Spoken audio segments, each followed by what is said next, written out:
Meus irmãos e minhas irmãs, é uma alegria participar com vocês desse congresso, mesmo à distância, e a minha oração e expectativa é que Deus possa abençoá-los, encorajá-los, onde vocês estiverem, para que nós sejamos juntos edificados no Senhor Jesus. E nessa palestra eu irei partilhar a respeito do Evangelho, e o tema é o Evangelho e a cultura, um encontro essencial. O meu objetivo é trazer para vocês uma reflexão sobre os três principais resultados do encontro do Evangelho com a cultura, com base em Atos capítulo 8. Mas introdutoriamente iremos fazer uso do texto de Romanos capítulo 1, versículo 1 ao versículo 5, apenas para relembrarmos alguns elementos e algumas verdades essenciais sobre o Evangelho. Primeiramente, nós vemos em Romanos capítulo 1, versículo 1, que a natureza do Evangelho é o próprio Deus. Em Romanos 1, verso 1, Paulo diz que ele é servo do Senhor Jesus, é a sua identidade, que ele é chamado para ser apóstolo, é o seu ministério, e ele é separado para o Evangelho de Deus. Ele utiliza ali uma expressão idiomática grega que é euangelion tutheu, para se referir ao Evangelho que vem de Deus, que pertence a Deus, que é a proclamação do próprio Deus para a glória de Deus. Portanto, a natureza do Evangelho é Deus. Logo no versículo 1, vemos isto de maneira destacada. Do versículo 2 ao versículo 4, Paulo vem a nos falar sobre a mensagem do Evangelho. Se a natureza do Evangelho é Deus, qual é a mensagem do Evangelho? No versículo 2, ele diz que o Evangelho ele foi prometido por Deus, pelo próprio Deus, nas Sagradas Escrituras e também pelos profetas. No versículo 3, ele diz que o Evangelho diz respeito a seu Filho. Portanto, ele começa já a elaborar essa verdade bíblica fundamental de que os apóstolos não são o Evangelho e nem mesmo a igreja é o Evangelho. Ele está aqui possivelmente relembrando a igreja de Roma, que essa igreja, a cidade de Roma, também não é o Evangelho. O Evangelho é uma outra coisa, uma outra pessoa. Ele diz no versículo 3, diz respeito a seu Filho e elabora realmente este assunto. E no final do versículo 4, para não deixar nenhuma dúvida, ele diz, a saber, Jesus Cristo nosso Senhor. Portanto, o Evangelho é o próprio Senhor Jesus. A natureza do Evangelho é Deus, a mensagem do Evangelho é Jesus Cristo. Quanto ao efeito do Evangelho, nós o encontramos no versículo 5. Ele diz que nós, Igreja do Senhor Jesus, nós que somos redimidos pelo sangue do Cordeiro, recebemos duas coisas, graça e apostolado. Graça para a salvação e apostolado para a missão, por amor do seu nome, para a obediência por fé entre todos os gentios. Ou seja, o nosso Deus, por meio do Senhor Jesus, derrama da sua graça e chama para si um povo agora transformado, a fim de que esse povo possa proclamar o seu Evangelho e outros sejam chamados também, para que uma coisa aconteça, para que haja obediência por fé. A palavra grega para obediência é hypakoi, que significa submissão. Nós somos chamados por Deus no Evangelho de Deus para termos vidas transformadas pelo próprio Deus, vidas que se tornam submissas. Os nossos pensamentos, o nosso comportamento, os nossos anseios, a nossa cosmovisão, as nossas convicções, agora tudo submisso aos pés do Senhor Jesus, para a glória do próprio Deus. Portanto, nesses posicionamentos iniciais, eu gostaria de relembrá-los, com base em Romanos capítulo 1, versículos 1 a 5, que a natureza do Evangelho é o próprio Deus. A mensagem do Evangelho é o Senhor Jesus. E aí posso até mesmo abrir um parênteses. Na teologia paulina, o Evangelho é Jesus em duas dimensões. Quem ele é e o que ele fez, faz e fará por nós. E se a natureza do Evangelho é Deus, a mensagem do Evangelho é Jesus Cristo, o efeito, o resultado do Evangelho é justamente transformação. Vidas submissas ao Senhor Jesus para a glória do próprio Deus. Portanto, com isso em mente, eu gostaria que você pudesse abrir comigo a sua Bíblia em Atos capítulo 8. E nós vamos observar sobre os resultados do encontro do Evangelho com a cultura ao longo desses 8 iniciais versículos, versículo 1 ao versículo 8. Atos é um livro teocrático que foi escrito para nos convencer que Deus de fato está no controle de todas as coisas. Se nós lemos os 28 capítulos do livro de Atos, esse livro inspirado por Deus e registrado por Lucas, nós iremos ter essa nítida sensação que as narrativas do livro de Atos foram produzidas por Deus para nos convencer, para alimentar a nossa fé, para nos fazer crer que Deus de fato está no controle de todas as coisas. Deus controla até mesmo o incontrolável. Portanto, é um livro teocrático. Mas Atos também é um livro fidedigno, que ele foi escrito para revelar e convencer a igreja de Deus de que Deus realmente cumpre todas as suas promessas. Vemos logo no capítulo 2, no Pentecostes, derramado o Espírito Santo de maneira permanente sobre a igreja, como cumprimento da promessa feita pelo próprio Jesus Cristo, no capítulo 1. E nós vemos em todos os 28 capítulos, de maneira abundante e continuada, Deus cumprindo tudo aquilo que Ele prometeu.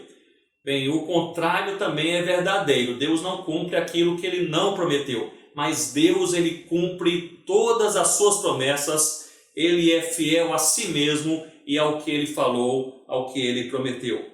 Portanto, Atos é um livro teocrático, é um livro fidedigno, mas Atos também é um livro metanoico. Ele foi escrito para deixar bem claro que aquilo que o Evangelho produz na terra é transformação, é metanoia, é conversão. Pessoas são mudadas, famílias são mudadas, sociedades são transformadas, a igreja é avivada, a presença do Evangelho muda coisas, muda pessoas, muda cenários, muda a própria história. Portanto, nós vemos esse livro de Atos teocrático, fidedigno e metanoico como este cenário onde nós lemos no capítulo 8 uma narrativa específica da igreja do Senhor Jesus passando por uma profunda perseguição.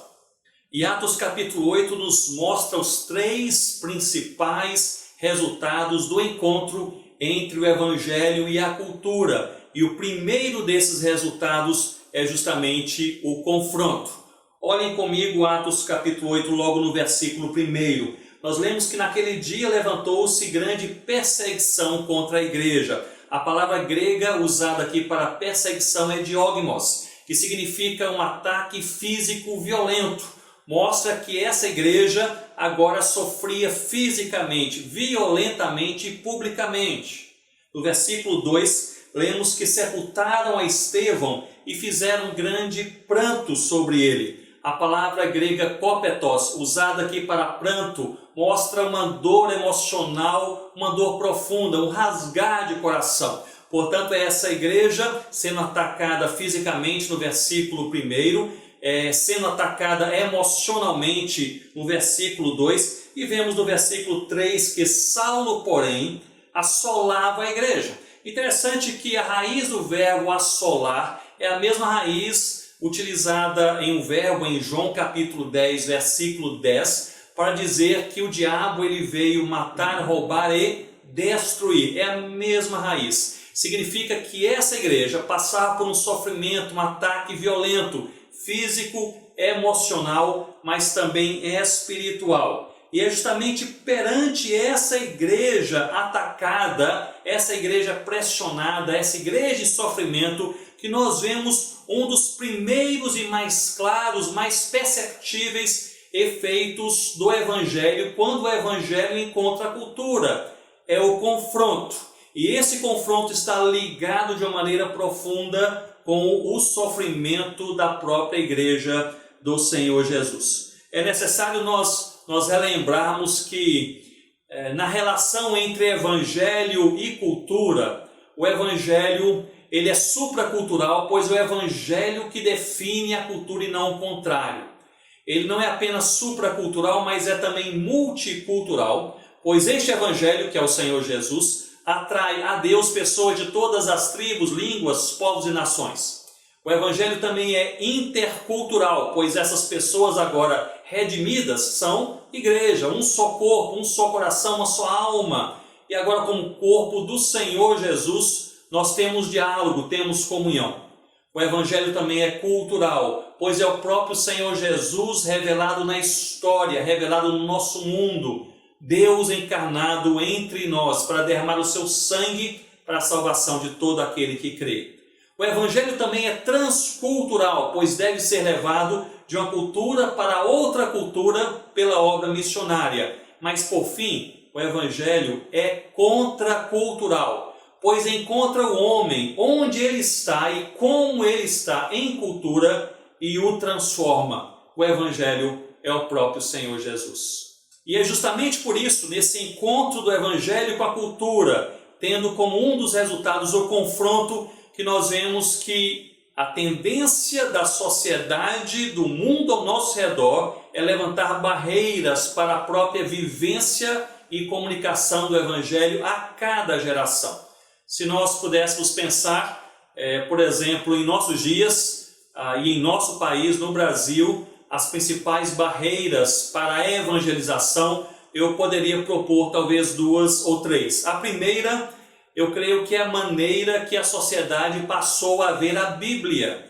Há cerca de 30, 35 anos atrás, a Bíblia era vista pela sociedade brasileira como um livro sagrado, um livro especial, pelo menos um livro digno de nota.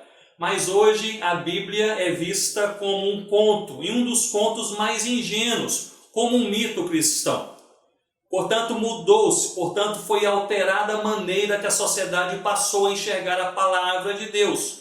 Não como a revelação de Deus, não como um livro sagrado, mas apenas como um mito dos cristãos. É necessário, portanto, que nós possamos evangelizar, apresentar a palavra de Deus para a sociedade, não apenas a partir de uma narrativa bíblica, falando o que a Bíblia diz, mas a partir de uma narrativa bíblica também recheada de apologética bíblica, confrontando o que a Bíblia diz com aquilo que a sociedade pensa e crê em nossos dias.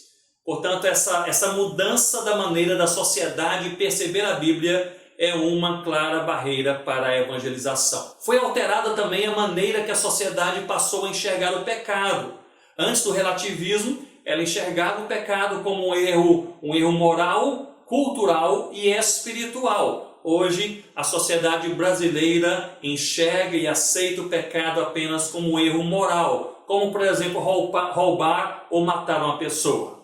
Não como um erro cultural, pois tudo que é cultural deve ser tolerado, isso em uma perspectiva geral da nossa sociedade, e muito menos como um erro espiritual, visto que aqueles que não creem que há apenas um Deus, que julga todas as coisas, não há contra quem errar. Há apenas uma força mística que comanda este universo. Portanto, nessa percepção, o conceito da sociedade de pecado, esse conceito foi reduzido e redefinido. Essa é uma outra barreira para a evangelização, conceito atual de pecado. A terceira mudança, ou a terceira barreira para a evangelização é a maneira como a sociedade ela passou a enxergar Cristo. Notem que Cristo não é rejeitado, até mesmo em países pós-cristãos. Se você conversar com um francês no sul da França e você falar que é cristão, que você segue e ama o Senhor Jesus, ele lhe dirá, muito bom para você. Jesus Cristo não é rejeitado, o que é rejeitado é a singularidade de Cristo. É a pregação do Evangelho como sendo o único caminho, a única alternativa, a única maneira que Deus estabeleceu para a salvação de todo aquele que crê. Portanto, perante essas 3 barreiras, e nós notamos que nesse encontro entre Evangelho e cultura há um confronto. Essas 3 barreiras manifestam em diferentes medidas esse confronto. A maneira que a sociedade passou a enxergar a Bíblia, passou a enxergar o pecado e passou a enxergar o próprio Senhor Jesus. Isso significa que nós, como igreja que ama Cristo e que segue a palavra de Deus, nós precisamos redobrar os esforços e a intencionalidade para nós pregarmos a Bíblia completa como palavra de Deus, de maneira narrativa e de maneira também apologética. Em segundo lugar, para nós pregarmos de maneira evidente sobre o pecado, não apenas como um erro moral, mas também um erro cultural e espiritual. E em terceiro lugar, para nós enfatizarmos não apenas Cristo, mas a singularidade de Cristo. Pois o confronto é um dos claros resultados quando o Evangelho ele encontra a cultura humana. O segundo resultado do encontro do Evangelho com a cultura é o fortalecimento da fé. Nós já percorremos o versículo 1, 2 e 3 de Atos capítulo 8, mas observem comigo a primeira palavra do versículo 4. No versículo 1 vemos o sofrimento físico, no versículo 2 um sofrimento emocional, no versículo 3 um sofrimento que é um sofrimento espiritual, mas no versículo 4 nós lemos entre mentes, ou seja, apesar de tudo, Deus tem um plano maior, Deus está conduzindo a história e Deus está conduzindo a história do seu povo, mesmo em dias de sofrimento. No versículo 4 nós lemos que entre mentes, a igreja, os cristãos iam por toda parte pregando a palavra. No versículo 5 nós lemos que Filipe, descendo a cidade de Samaria, anunciava-lhes a Cristo.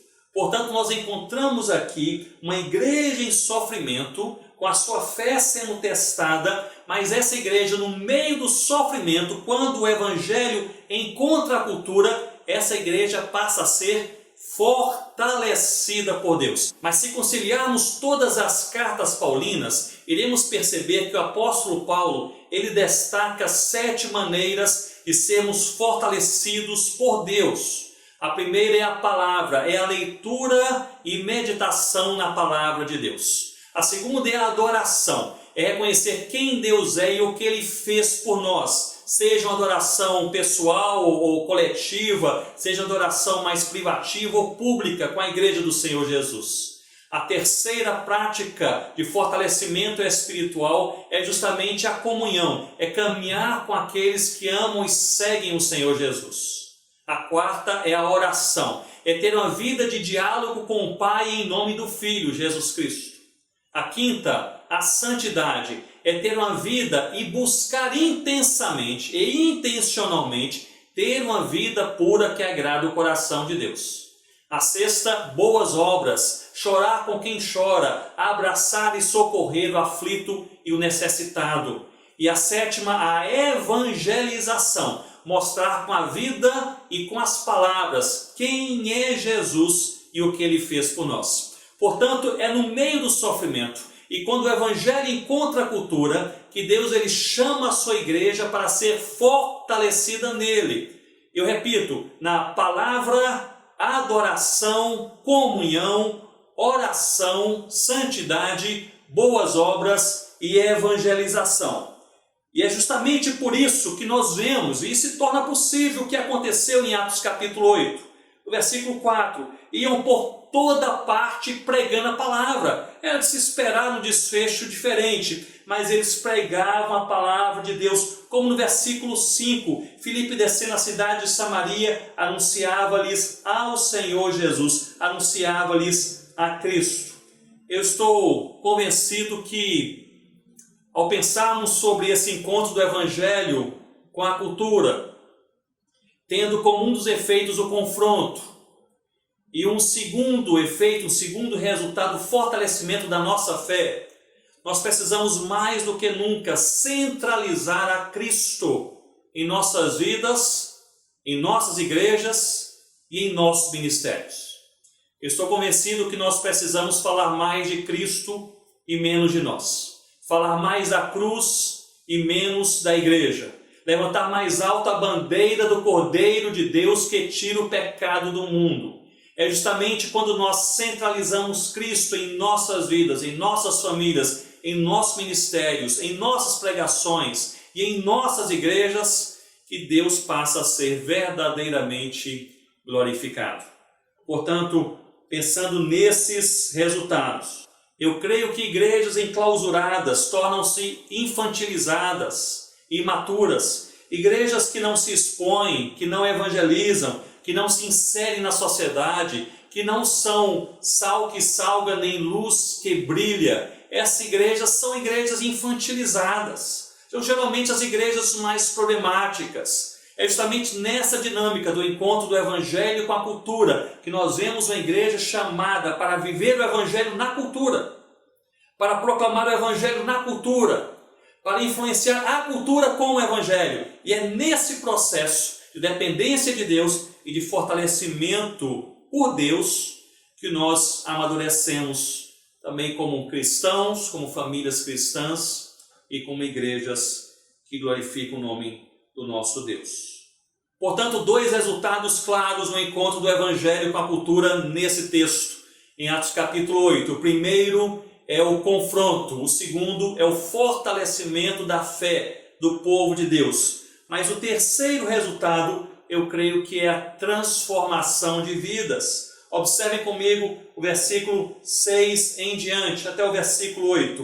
No versículo 6 nós lemos que as multidões atendiam unânimes. Não apenas o povo sofria, o versículo 1 ao 3, não apenas o povo pregava o Evangelho, versículos 4 e 5, mas vidas eram transformadas. Todo o povo passou a ouvir, no versículo 6. No versículo 7 nós lemos que possessos foram libertos e enfermos foram curados. Todo o povo passou não apenas a ouvir, mas passou a ver as maravilhas de Deus. E no verso 8, nós terminamos aqui com essa frase extraordinária: e houve grande alegria naquela cidade. O povo não apenas ouviu, o povo não apenas ele viu, mas o povo passou a crer. Pois é isso que o Evangelho faz. O Evangelho transforma, o Evangelho muda. Este é um dos maiores e mais vivos resultados, efeitos do encontro do Evangelho com a cultura.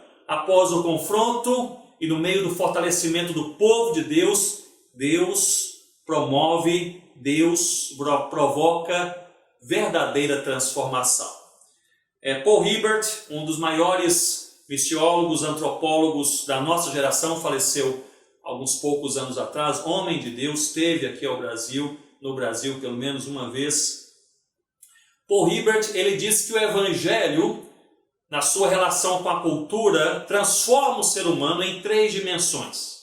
Transforma as convicções, o comportamento e a cosmovisão. As convicções, como nós cremos, tomados pelo Evangelho, passamos a crer de maneira diferente.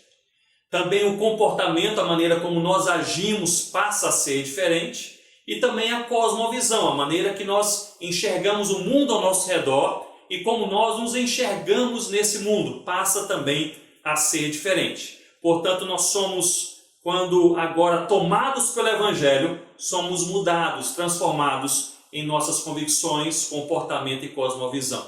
Mas Paul Hibbert fazia um alerta. Ele dizia que nós precisamos crer e pregar e abraçar todo o Evangelho. Pois uma igreja transformada em suas convicções, mas não em seu comportamento, se torna uma igreja nominal.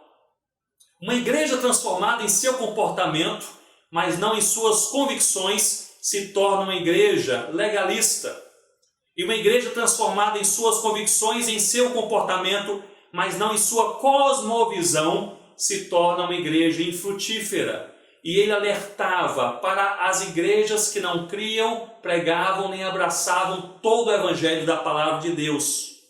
Corriam esse risco, se tornarem igrejas nominais, legalistas ou igrejas infrutíferas. Eu creio que nós precisamos ter em mente que este Evangelho que gera essa transformação, o Evangelho de fato muda a cultura. Aliás, essa é uma pergunta feita vez por outra. O Evangelho muda a cultura? Sim, muda a cultura, de maneira seletiva. Estava há alguns anos atrás visitando uma região da etnia Sateré Maué, na região de Maués, e parei em uma aldeia durante uma certa noite para pernoitar. pernoitei nos derredores da aldeia. A aldeia estava bastante cheia de outros indígenas que estavam por ali também de passagem, e ali me foi dado um local para pernoitar. Coloquei ali a minha rede, e era uma noite totalmente escura, e eu apaguei ali a minha lanterna depois que eu deitei naquela rede, e de repente eu comecei a ouvir um barulho do meu lado. E ali fiquei um pouco assustado, liguei a lanterna e olhei, e bem do lado da minha rede era uma flor grande, multicolorida, lindíssima, com 2 passarinhos da noite brincando sobre ela. E eu observei aquela flor e eu pensei, que coisa maravilhosa, é fruto da criação de Deus, motivo de falarmos louvado seja o nome do nosso Deus que fez algo tão belo assim. E ali eu desliguei a minha lanterna, ainda pensando um pouco naquela flor. Pensei, eu estava tão ocupado preparando aqui as coisas desse local para dormir, que nem mesmo eu me atentei para algo tão bonito aqui, bem pertinho de mim. E comecei ali a adormecer. De repente, outro barulho, do outro lado, um barulho diferente. Liguei a lanterna, olhei, e era uma cobra que tentava vir em minha direção, mas havia chovido bastante, tinha um pequeno lamaçal, e ela ali se encontrou no meio da lama, e ela tentava sair sem conseguir fazer aquele barulho estranho, até que ela conseguiu sair, mas para o outro lado. E ali então desliguei a lanterna e eu comecei a pensar, assim também é o Evangelho, essa luz, é o poder, é a revelação de Deus que mostra as coisas como elas são. É isso que o Evangelho faz. O Evangelho na cultura humana, seja nossa cultura individual, familiar, a nossa cultura coletiva ou urbanizada, seja da igreja, da sociedade ou global, o Evangelho revela a verdade, as coisas como elas são. Esse Evangelho revela tanto o fruto da bondade de Deus na criação, e perante essa revelação temos apenas essa reação cristã de olhar para cima e dizer, louvado seja o nosso Deus. Muito obrigado, Senhor. Mas esse mesmo Evangelho, essa mesma luz mostra também o perigo daquela cobra, o perigo daquele pecado em nossas vidas, ao nosso derredor, em nossa família, em nosso ministério, em nosso próprio coração. Se perante a bondade de Deus revelada por Ele, nós falamos louvado seja o nosso Deus, perante o pecado humano revelado também pelo Evangelho, nós somos levados ao arrependimento. O Evangelho conduz a igreja para a adoração e para a contrição, o arrependimento ao mesmo tempo. E são 2 movimentos feitos de maneira continuada. Nós somos em nossa vida cristã, não é assim com você, meu irmão e minha irmã. Nós somos levados a cada dia, ver a bondade de Deus, falar louvado seja Deus, e ao mesmo tempo, depois de alguns minutos, quem sabe, ver algo em nosso coração e falar, tenha misericórdia, Senhor.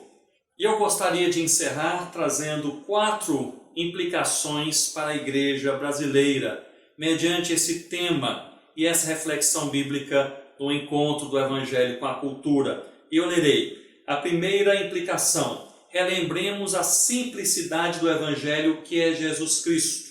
Devemos compreender o Evangelho, viver o Evangelho, amar o Evangelho e proclamar o Evangelho.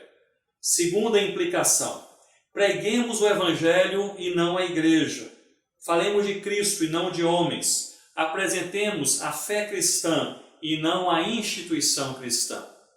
Terceira implicação: apresentemos a luz do Evangelho que ilumina a cultura e expõe tanto a bondade de Deus quanto o pecado do homem. Celebremos a bondade de Deus, choremos pelo pecado humano. E a quarta implicação: falemos claramente contra o pecado com profunda expectativa de arrependimento, a começar por nós. Que Deus os abençoe, que nesse encontro do Evangelho com a cultura, a começar dos nossos corações, possamos experimentar a diária e abundante adoração ao Senhor e ao mesmo tempo contrição e arrependimento pelos nossos pecados. E assim possamos glorificar o nosso Senhor Jesus. Que Deus os abençoe.